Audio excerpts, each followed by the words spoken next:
Leo Women. ikiganiro The Leo Women murabyumva ni ibisanzwe kuri TV10 kwa gatandatu ndetse no kuwa kane tubahaye ikaze. Uyu munsi rero twagiye tuganira n'abantu batandukanye.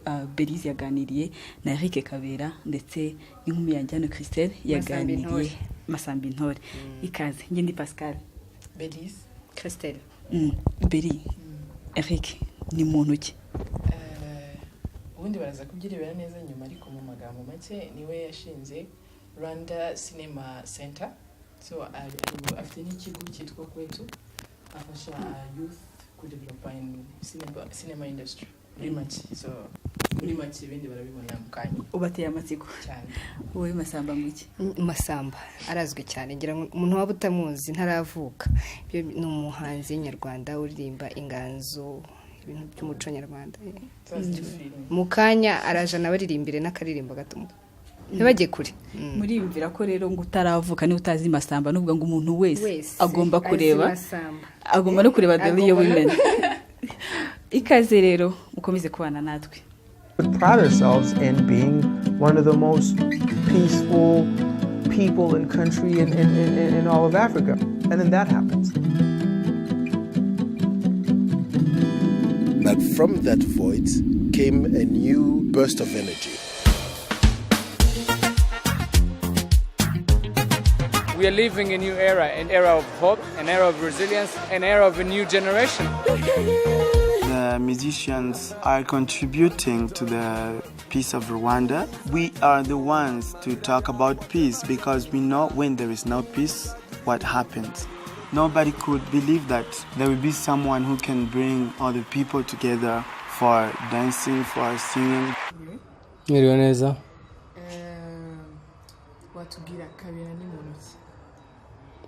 Kabera nitwa Eric Kabera nkuko ubivuze.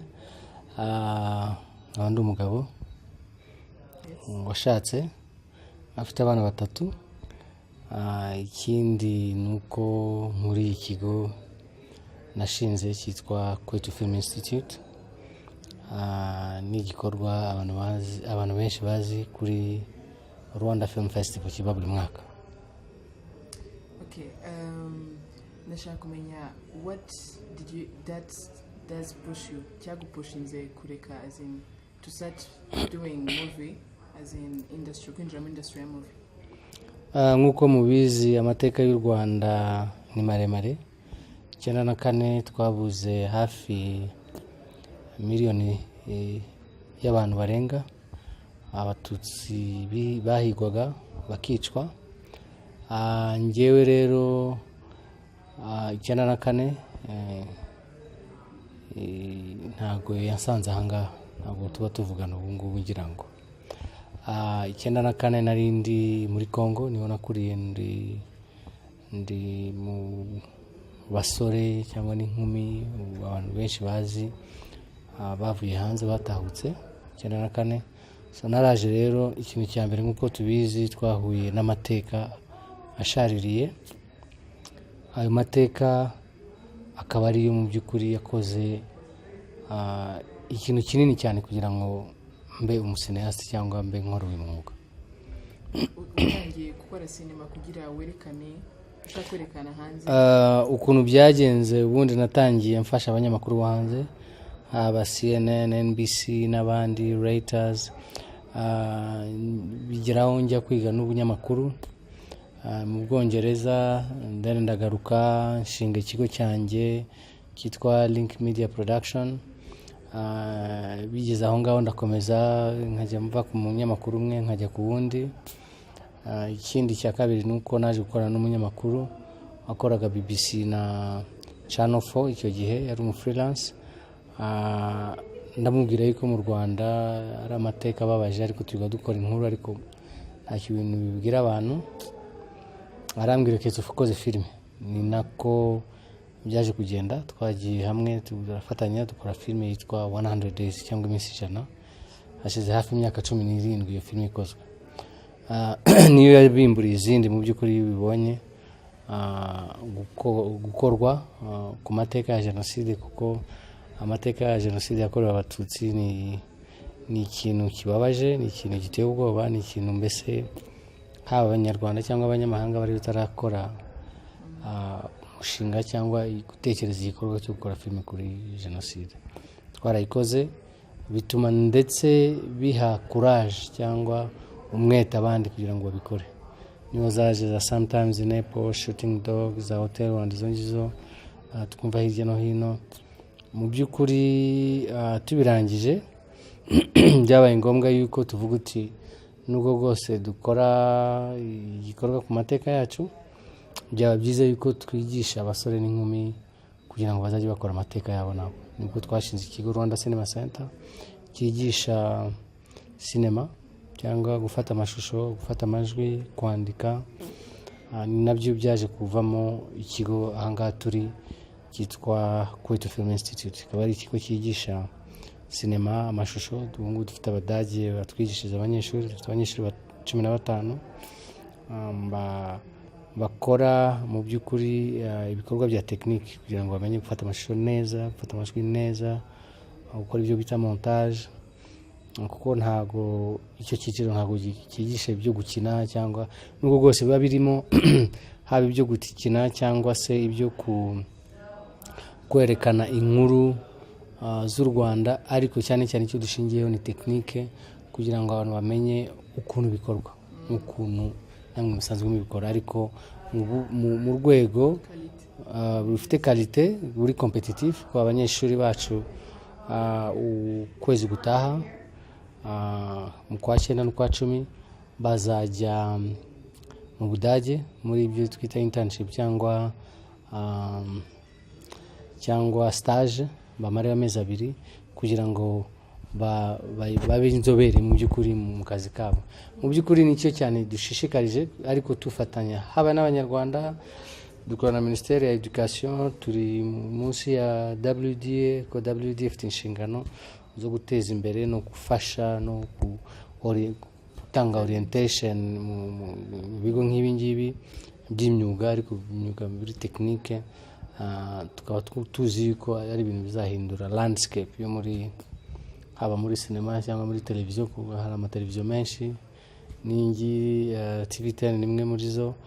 Ugasanga rero ari ibintu bifasha igihugu, bifite future, ariko hagati aho ngaho ari ibintu byiza byose bizana nakuye.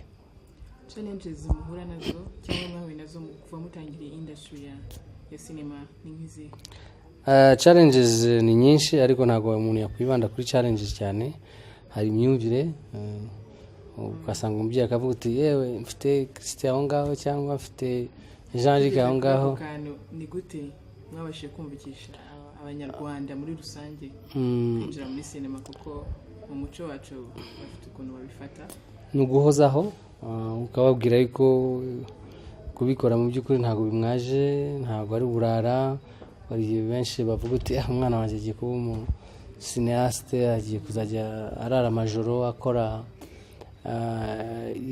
n'abantu banywa amatabi cyangwa banywa inzoga, nk'ukuntu mwabibonye amasaha mwarindiriye, amasaha mwakoze. Ntabwo ibintu abantu bareba kuri kamera wambaye gutyo, ntabwo bazi yuko warindiriye amasaha 4 cyangwa 5 cyangwa wanditse cyangwa wabitekereje, cyangwa hari n'abandi babikora. Hari igihe rero abantu babyitiranya, niyo myumvire tugenda duhindura. Ikintu ni cyambere, cya kabiri nuko ari ibintu bishobora kuguhemba, icya gatatu nuko ari ibintu bitanga ishema ku gihugu, icya kane nuko ari ibintu bishobora gutanga indi sura y'igihugu. Ni nayo mpamvu byatumye tubikomeza. Izindi challenges nizisanzwe za finance, challenges za investment, kubaka ishuri ukarishinga, ukashaka abaterankunga, ugafata inguzanyo muri banke, ukagira ngo kugira ngo ibintu bikunde bitere imbere. Ariko turashimira leta y'u Rwanda kuko ibishiramo haba ingamba zo gufasha abikorera ku giti cyabo, haba ingamba mu bantu bakora ibintu bya education, haba ingamba mu itangazamakuru, kuko ubonye ubu ngubu abasore n'inkumi basigaye bakora amakamera muri nyuma ya za kamera, n'amafilimi ni benshi, nanjye ntabwo mbazi. Nubwo rwose wenda nashizemo akanjye k'ingufu, ariko ni benshi, ubu ni benshi basigaye bakora. Namwe nubwo bwa mbere tunahuye ubona ko uri umupresente mwiza wajya no kuri Al Jazeera cyangwa n'ahandi hose ukabikora neza. So ni ibintu bishobora gutanga izindi mbaraga abantu batizera. urabona industry ya cinema cyangwa umwuga ibyo bintu murimo mubona bifite avenir, bifite akazoza ku buryo wabwira ati youth y'u Rwanda ati mushiremo imbaraga niba bumva bafite talents ikintu izakumara mu buzima? Ikintu cyose gisaba kwitanga, cyane cyane muri uyu mwuga no kwitanga. Hari igihe njya mbwira abana banjye ndamubwira ati umuhungu wanjye akunda umupira, ndamubwira ati ntukunda umupira, ntukunda Messi cyangwa Drogba, uzarebe kugira ngo atsinde aba yaguye nk'inshuro 60 mu kibuga. Bamutega agwa avunika, bamuvanamo akagaruka yishakuya afite imvune nyinshi. So abantu babishaka rero cyangwa babikunda bareba bakumva yuko ari ibintu biryoshye, biravuna kandi n'ikindi ntabwo ari entertainment gusa. Abantu bumva ari muri cinema, ari muri entertainment. Entertainment harimo education, uri abantu bareba za cinema cyangwa bakora cinema habamo inyigisho nyinshi. Ikindi cya kabiri nuko habaho ikindi harabamo imyuga myinshi, abacana amatara, abafata sound, abafata kamera, abajya kumonta. Ibyo byose ni imyuga iba iri muri cinema, ni nabyo twigisha, ni nabyo duharanira yuko abanyarwanda cyane cyane n'abanyafrika bageraho bivugira inkuru. Tuzifatisha abandi, tuvugane n'abandi, ariko inkuru zacu zigomba kuvugwa na twebwe, kuko kenshi na kenshi usanga abanyamahanga baje bakatuvugira inkuru bakavuga ngo babyumva cyangwa ngo babishaka, ariko tubaye duhari n'ubu turakorana n'abanyamahanga, ariko ushiraho kawo kavuga uti dore uko bigenze, urabivuga gutya ariko ntabwo ariko bigenda, ntabwo ariko mbyumva, ntabwo ariko byakabaye bivugwa. Nizo nyigisho mu by'ukuri nirwo ruhare ikigo nka Kwetu cyangwa n'abandi bantu bafite izo nshingano bakabaye bakora. Ntabwo ari gufata yo gusa ukavuga uti kan shyira amashusho aho ngaho ngende nkorera amafaranga. Hari abantu babyita yuko ari entertainment, babona Hollywood bakagira ngo hose ni Hollywood. Na Hollywood na abantu bakeya buriye ba succeedinga. Icyambere, icya kabiri nuko habaho ikintu kimeze gute gifite inshingano zikomeye.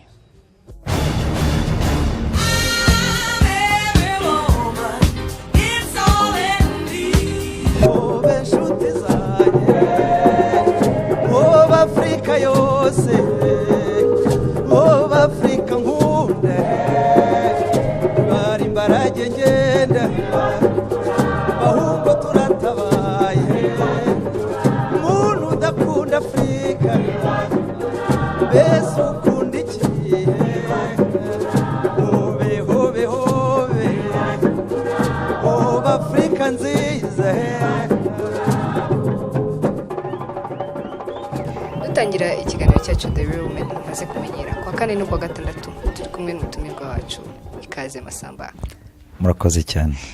Ngira ngo kubona ariko abishi barakuzi kameme nk'umuntu umaze imyaka 40 ingahe muri musique, watangira wibwira bagukurikiye. Nitwa Masamba, ubundi intore siko yivuga.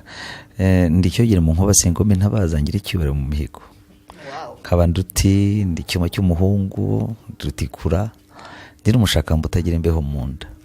Izina rimenyerewe ni Masamba intore. Murakoze cyane. Murakoze namwe. Ngira nka Masamba watangiye umuziki ryari? Iki kibazo ntago cyoroshye. Natangiye umuziki kera cyane, ngomba kuba nari n'inkobaganye nkiri no mu nda ya mama. Bivuga ko nagomba kuvuka ndi umubyinnyi mwiza, cyangwa se nkazavuka ndi umuririmbyi ku buryo no kuririmba harimo ritme. Hanyuma mu kuvuka kwanjye kuravuka, ngira ngo ababyeyi cyane cyane nka papa yabonaga ko umwana uvutse ashobora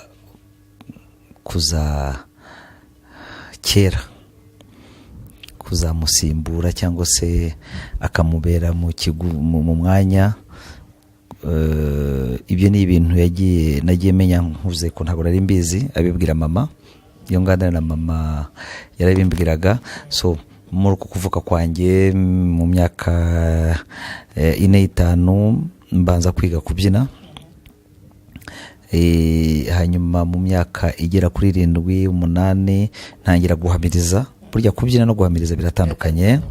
Hanyuma noneho mu myaka 10 hatangira gufatwa kuririmba. Icyo gihe rero ntangiye, papa yashaka ko tuba turi kumwe ahantu hose agiye, yazindutse saa 11 mu mbeho akanyambika imipira, simenye ibyo ari byo, nkumva agiye nimo ndababara kubyuka muri icyo gitondo. Ariko kubera ko yakundaga guhimba indirimbo kare mu gitondo y'inyoni zitangiye nkamwerekeza. Nyuma rero mu myaka 11 atangira kunyinjiza muri chorale. Ndatangira 13, 14 ngira ngo nibwo natangiye guhimba indirimbo ya mbere, ariko ubu tarafatisha, ubu taragira lyrics nziza, ubu taragira amagambo, ubu tarakomera mu nganzo. Arankosora, arayikora neza. 14 irabaho, ndakomeza. Mbese natangiye kuririmba neza mu myaka 9-10 mbivanga no kubyina no guhamiriza. Masamba, ku bintu bijyanye n'umuziki, ese wigeze wumva ushaka guhagarika umuziki? Ubu ngubu ntangiye kubitekereza. Mwaka utaha, mwaka uza nzaba mfeta yubile y'imyaka 50. N'imyaka 35 ndi muri kariyeri y'inganzo. Irageze cyane, ndayipfunditse. Muri 30 n'ingahe? Reka ya. Hanyuma noneho icyo nakubwiraga cyo nuko ubu ntangiye kubitekereza nkavuga nti ubundi inganzo ntawihagarika. Mu gihe ugifite ijwi, mu gihe ugifite umwuka, mu gihe ugifite imbaraga. Ariko nibwira ko ubu ngubu ngeze muri faze numva nifuza kwigisha cyane urubyiruko kugira ngo rugire nabo aho rugera mu bijyanye n'ibyo muco. Nzareba rero nimara gukora yubile neza nabitunganyije niba nshobora kuyagarika, kuko mungiye kujya muri faze y'icyo bita ubushakashatsi noneho, kuko ndashaka gukora ubushakashatsi bujyanye n'inganzo yose y'u Rwanda, patrimoine culturel y'u Rwanda, ariko muri mu bijyanye n'imbyino n'indirimbo z'u Rwanda. Nkabiha umwanya uhagije. Ibyo ntabwo bizatuma scene yanjye gabanuka, none singaragare cyane muri ibyo bintu. Ibyo rero nibyo nzamenya niba mpagaritse cyangwa, kandi ndashaka kugira ngo mpagarike. Abantu bavuga bati kuki agiye. Guhagarika ariko hari abakunzi benshi ufite cyane bakunda indirimbo zawe. Hari umuntu wambwiye ngo bizaba, ariko biba byiza kugira ngo uhagarike abantu aribo bakubwiye batari koko yakwigiyeyo. No, ntago nabihagarika, najya rimwe na rimwe nyuzamo, ariko bitari bya ibyo rero ni ibintu bimwe biri mu migambi yanjye. Nzabimenya, reka tubirekere uwo munsi nugera. Wenda nk'imbogamizi, watubwira nk'imbogamizi wahuye nazo mu muziki umuhanzi? Nta mbogamizi nahuye nazo. Icyo gusa nakwemerera nuko nta mafaranga menshi nabikuyemo, ariko ibyo uwabishira muri value y'amafaranga biri mu mafaranga menshi cyane. Uhera ibyo nakoze kuva mu mpunzi, mobiliza abo tungana n'abandi bakuru, ukajyana no ku rugamba, amafaranga twinjizaga mu bijyanye na fundraising za miliyoni na miliyoni supporting urugamba, ukajyana no muri theatre n'ibiki byose. Ibi byose birimo ubushobozi bwinshi cyane. Mu mbogamizi nta na kimwe numva, kuko ndumva kuri giye ubu ibintu byose bijyanye n'ubuhanzi bwanjye. tubwire wenda muziki ya kera n'iy'ubu ngubu uyibona gute? Wivunika, muziki ya kera ntawayegereranya n'iy'ubu. Abakera bari bafite muziki nziza, bari bafite muziki yitonze, bari bafite ikintu kivuga ngo reka nkuru uyu muziki nejo ubu ntahari bazanyibuke. Nta byago nko gupfa ukagenda nta amateka. Ukagenda umuntu avuga ati bakanakwibagirwa. Iyo wabaye muhanzi rero biba byiza iyo abantu bakwibuka. Bakavuga bati dore inganzo yadusigiye. Yari mu nyigisho izi n'izi. Ibyubu biriruka cyane kandi bitari ngombwa, birimo computer nyinshi, ni byiza mu majyambere ariko ahanini usanga nta travail irimo iri approfondi. Ubona ko abantu koko babiha umwanya, bariruka n'amafaranga cyane, bakiruka no kugira ngo basohoreze album nyinshi cyane. Ibyo rero ni ibintu bishobora kumara amezi 2 cyangwa 3. Naguha na example, reba mu Rwanda twatangiye abantu barigana. Kwigana si bibi. Yo wiganaga ukamira ariko ntumire bunguri iby'ahandi. Twe rero turamira bunguri n'imizi yose tukayijyana. Duhera kuri muziki y'abakongomani, turayirimba, tujya muri Tanzania, tusanga sibyo, tujya muri Uganda, tusanga sibyo, none tugeze muri Nigeria. Sinza ahandi rero tuzerekeza ahariho, ariko ndabateze. Ngoma zarashyuha ntabwo yibagirwa wambeho. Kera bizageraho bagaruka bakavuga ati burya twarayobye. Hari abahanzi bamwe bamubona ko bagenda babibona. Iki nacyo nakubwira no ko iyo muziki izaherera muri Kigali ntandi ishobora kurenga. Muziki nzima naho bakubonamo identity yawo yiwanyu. Nibo bagutumira muri festival. Ntabwo ushobora kujya muri festival hip hop. Ushobora kujya na R&B, ushobora kujya na zouk muri cyangwa se na koco nyinshi cyane yo muri ibyo bihugu. Ibya Nigeria bibere aba Nigeria, ibya Uganda bibere abagande, by'abanyamerika n'abanyamerika, ariko ibyawe umwana w'umunyarwanda agakenyera cyangwa se akagira ukwasa bakamubura bakavuga ati identité ni yihe. Ntayo, kubera ko arigana kandi nta nubwo bashobora kuzigana ngo bamere nk'ababihimbye cyangwa ba nyirabyo. So mvuga nti ikomeje icyo ntaho yajya. Ikeneye imbaraga nyinshi cyane, ndetse na politike y'igihugu ikabigiramo uruhare mu kumubiriza cyane kugira ngo urubyiruko rwitabire iby'iwabo. Yenda turimo gusoza ikiganiro cyacu, wagira nk'inama ugira abandi bantu. Hari abantu bashaka kuba abahanzi bakaba bitinya, cyangwa se ukagira n'inama abandi bahanzi nyarwanda basanzwe bahari ku cyo bakora kugira ngo bateze imbere icyo bakora? Aha, uko abahanzi hano hari talent nyinshi cyane. Hari abantu benshi bafite talent, hari abantu benshi bazi kuririmba nko muri gospel for example. Ngiye kuvuga akantu kamwe ntajya mvuga. Burya uko gospel izamuka nuko n'iyi muziki indi izamuka. Bararamuka baguye aba gospel n'iriya yindi tuvuga niyo bita secular sinzi nayo yahita igenda. Rero cyane Masamba, twagize umugisha cyane wo kwakira mu kiganiro cyacu Real Woman, ariko uraturirimbira karirimbo gatoya kugira ngo n'abantu bagukunda barimo kukureba kuri televiziyo bavuga ati twabonye Masamba yanaturirimbiye. Ngira ngo ariko mu bintu ngomba gushimira Imana, ikintu cya mbere mu bafani 98 n'abagore. Gutumirwa rero mu kiganiro kijyanye na Real Woman, donc urumva ko ni byiza ndi mu ijuru rindi. Kandi kutabubaha no kubaba hafi ntacyo uba wubaka. Kubera ko nkunda ibyo abagore bakora kandi mbishyigikiye, kandi mu rugendo rwanjye rwose rw'inganzo bari bahari kugeza kuri uyu munota. Ndabasabira imigisha myinshi, kandi n'ikiganiro cyanyu ndagisabira imigisha myinshi gitere imbere, benshi bacyumve, nanjye nzakigezaho nshoboye hose. Mu rwego reka ndirimbe kamwe k'abagore nkunda najyaga ndirimba kera, ngo impundu mbyeyi, impundu ni zanyu tubatezeho byinshi, bategarugori bari b'u Rwanda, nimwe dukesha uru rubyiruko, no mu majyambere murinda kuka, kuko twabitsa abaziranenge.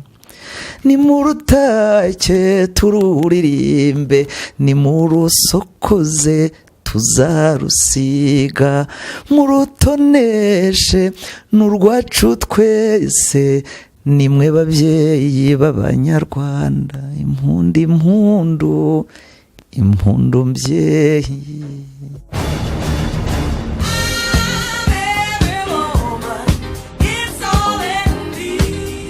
ngira ngo murabibonye ko tumaze kuganira na Masamba intore Pascal na Belize, mwabibonye gute? twabibonye gusa ukuntu mwavuganaga nyine byanaturenze. oya Christelle yari ari mu mwuka, yari yafirinze connection. ariko ikintu ngiye nakunze cyane ni ukuntu bakuriye mu rugo rubatoza gukuza impano zabo, ukabona ko aho umuntu akubwira ngo yari ari mu universite ariko ari mu rugo iwabo, no kwereka ko nta kintu twagombye gufata for granted, sibyo? Niba ufite impano, hari naho yavuze gushyigikira abantu bava mu mashuri, ariko bikwereka ko nubwo utajya mu ishuri risanzwe kubera impamvu runaka, hari irindi shuri ushobora kwiga kandi ukaryigira muri famiye. Ikintu cyiza cyane ababyeyi bose bari bakwiye kwigiraho, niba afite impano akayiha abandi abana be, kuko urumva ko ni famiye yagutse kandi bituruka ku mubyeyi. Tubibutsa ko Sentore ari we watoje Masamba umuhungu we. Ni ibintu byiza cyane pe, nanjye nabikunze. N'ijwi Masamba ari mu bantu nzi bafite amajwi meza hano mu Rwanda, ndetse baririmba n'ibintu by'umuco n'inganzo. Nanjye kubaza ngo ya mpano ufite wayikuye kuri inde, ariko reka mbigira ibanga. Urantunguye, iyo mpano ntayo nzi. Turamwibikiye. Iyo mpano ntayo nzi, nayo nzavuga ko nayikuye kuri Masamba. Rero ko twanaganiriye hari ukuntu ibyo byose yayiguhaye, yansigiye. Biri ariko ngo watuzaniye akantu uyu munsi. Nuzi ko iyo turangije tubasigiramo akavideo. Yes, ubu ni ndo nimuze kusigaramo. Ngiye singiwe na Christelle. Urase singewe. Ni ikintu n'umisiza ariko nawe umuhanzi nyarwanda akaba yitwa nde? Tubwire. Use muvuge cyangwa dutegereze bamubona. Oya sha muvuge kugira ngo babashe kumumenya. Okay, tubasigiyemo akavideo ka Derek yakoze Kabera, nimuje kure mu kareba. Derek tubibutse ko aririmba muri active irazwa na bato hitinga. Oya ankiza akabazo, ukuntu mu bitinzeho murarebanye mu bitindaho, birashaka gushira akabazo. Akahe kabazo se? Katubireke da tuvugira nyuma ya marido. Twari mu kiganiro The Real Woman, mwari kumwe nanjye Christelle, njye ndi Pascal, nanjye Belize. Ariko nitwagenda tutabibukije ko nubwo tuvuye ku ma ekra yanyu, ariko ahantu hatandukanye mugenda muba muri kuri telefone, kuri computer, tuba turi kumwe. Christelle byifashe bite?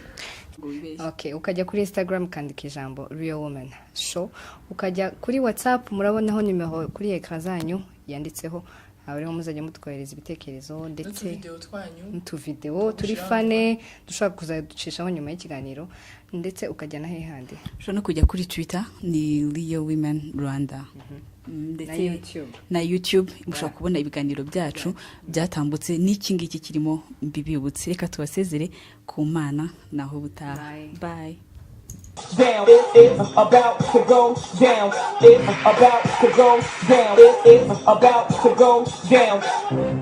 Hey, come on, 1, 2, 3, everybody.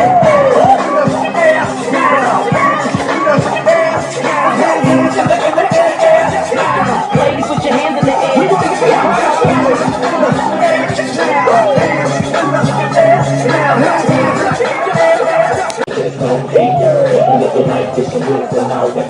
Everybody let me hear you say, oh yeah, girl.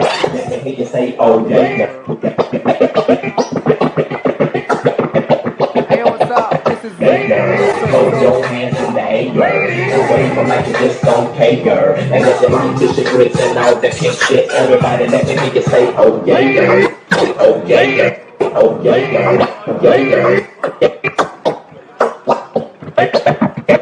Hold your hands in the air, wave them like you just don't care, girl. And let them eat the cigarettes and all that pimp shit. Everybody let me hear you say, oh yeah, girl. Oh yeah, girl. Oh yeah, girl. Oh yeah, girl.